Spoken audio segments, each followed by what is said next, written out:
It's still happening. Yeah. It's 2021 and it's still happening. Everybody's still tweeting from iPhones, it seems. Yes, it is. It is. It was one of those snafus that always happens right before launch events. Um, and it just never fails. Just never fails. Never fails. And the timing of this one. So last week, the day before the new S20 series, S21 series launch, the Samsung official Samsung Twitter account tweets, and you could see it there via Twitter on iPhone, and it was just yeah, oh man, it's embarrassing. But before we actually talk about this particular tweet, let's kind of roll back a little bit because this has been going on for a few years, right? E? Yeah, yeah, quite a few years. We've seen celebrities tweet out from the iPhones for different brands. So we saw Gal Gadot do it for Huawei, which Marquez kind of pointed out, and then he got Yep. blocked. That was hilarious. So obviously a lot of you guys will be familiar with Marquez, MKBHD, a good friend, a great content creator, and he actually noticed that Gal Gadot was Wonder Woman herself tweeting a Huawei ad via an iPhone, and it just went viral. Everybody was talking about it.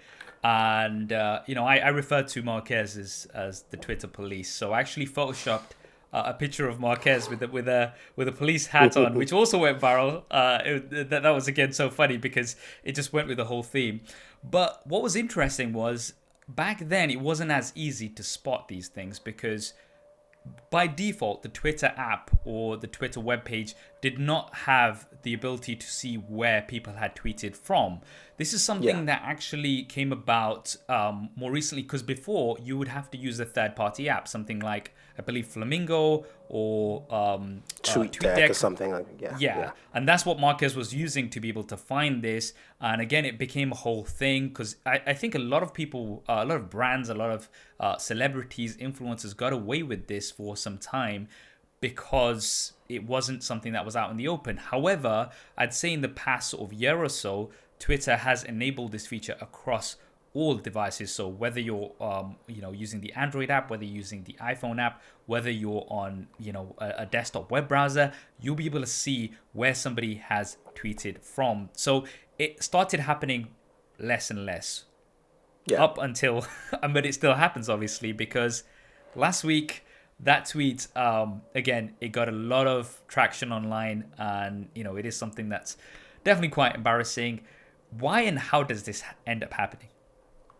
It's a very simple process. So Rene Ricci put out a video about it that was pretty explanatory, but I wanted to expand on that because I think he kind of mentioned that, look, a lot of people in agencies use iPhones, and that is very, very true. You do have a lot of iPhone users there in agencies. So, but also you have to think about it in terms of the mobile operating systems. There are only two. So it's a 50-50 chance, first of all.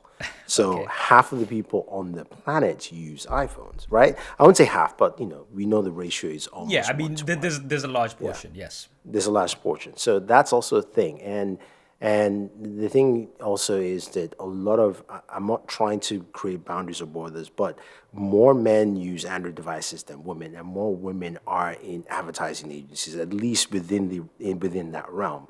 So there's a possibility as well that it could skew that way. But the thing here, I think, what's really important is that with different agencies, you do have, of course, the brand saying, "Here, look, here's our device. Please use it." But what happens is people just use whatever they're most comfortable with at that time. So the agency, or even in Gal Gadot's, for her, to her defense, she probably didn't tweet it out. It was probably one of her assistants or a rep or something like that. Or To somebody just, who's has managing the agency yeah, campaign. handles her account and their campaign. So this probably did that. So that's usually what happens, and this is why that kind of it kind of plays into the hand of Apple's free advertising as well. Yeah, but I mean, there's a few things I want to touch on here because it seems like there's two elements. There's influencers, firstly, and then there's Yeah, yeah, actual agencies. So what you'll find is celebrities and influencers, a lot of them will use an iPhone in particular for social media, even myself, for a lot of things that I do on Instagram, for instance, I'll use an iPhone because it just is a bit more optimized, so it works a little bit better. But generally, you'll find their daily driver is an iPhone. But then what will happen is they'll get a deal from an Android smartphone manufacturer, whether that be Huawei, Xiaomi, whoever it is, Samsung. And, they're obviously not going to say no to this deal, but they'll still be using their iPhone because that's what they've been using all the time. They're not going to actually transfer over just for this campaign. They'll always have an iPhone in their pocket, and then it's easy to make that slip up, right? Now, that's one element of things. Now, on that side of things, my advice to brands would be find influencers and celebrities that actually do use your products, right?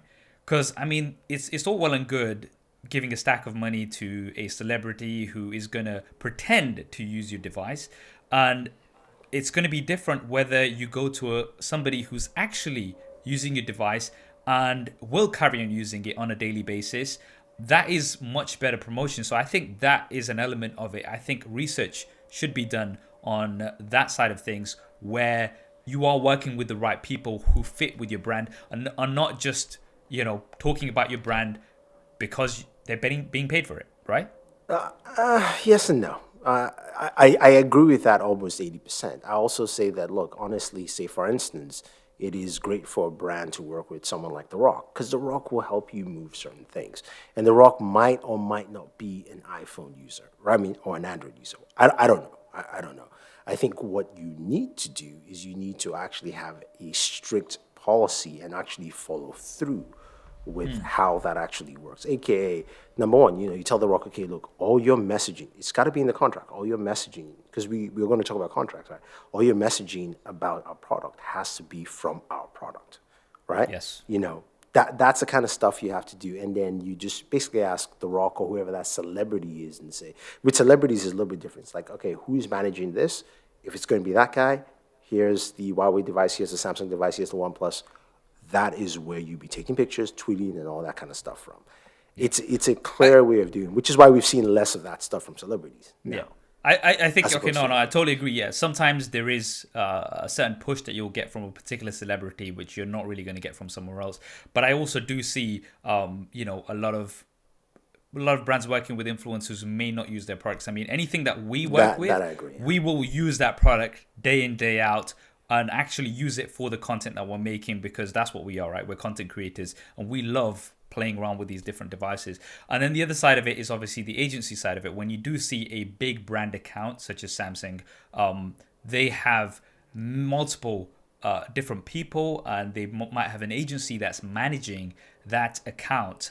And obviously within that agency, there's going to be multiple people who will be, sending tweets or whatever it is. Yeah. And this slip up can happen. So, I'm not like kind of blaming Samsung for it. It happens. It's not that, somebody that's working at Samsung that's actually done this.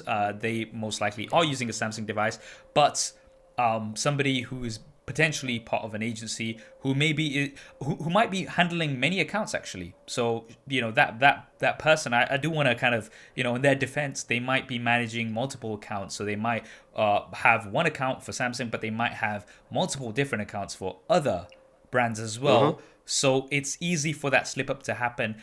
But in 2021, it shouldn't happen, especially based on what we've already seen happen many, many times. It's something that I think brands really need to be very, very strict on. Make sure it's in contracts. Make sure it's emphasized over and over again. Because when that does happen, it's very, very embarrassing, especially before the day of a launch. I hope you enjoyed that clip. If you want to hear the full podcast episode, then that will be linked down below. And if you want to see more clips like this, then be sure to subscribe and hit that bell icon so you don't miss them. Thanks for watching. This is Saf on SuperSaf Speaks, and I'll see you next time.